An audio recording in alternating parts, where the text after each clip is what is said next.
Now that we are ready to start the 695, ensure that the water is connected. Check that the stop switch is pushed in so that the saw is on and ready to start. For a cold start, pull out the choke lever, which also sets the trigger lock. For a warm start, pull out the choke and set the trigger lock and push the choke back in. Press the primer bulb until fuel is in the bulb. Once fuel has reached the primer bulb, press the decompression valve.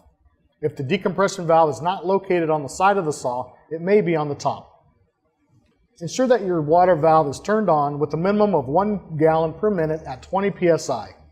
So Aaron, how do we know if we have enough water on the saw? With the water attached and the valve open, pull the chain off to one side.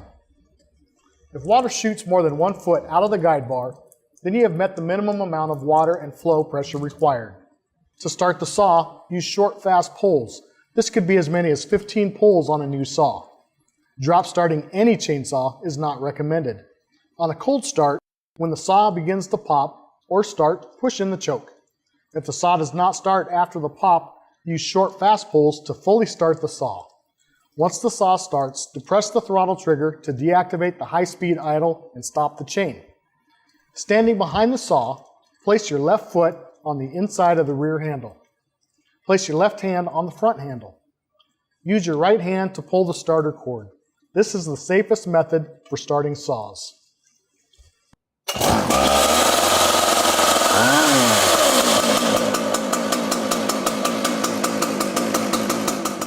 Here's a quick review of the key topics of this chapter.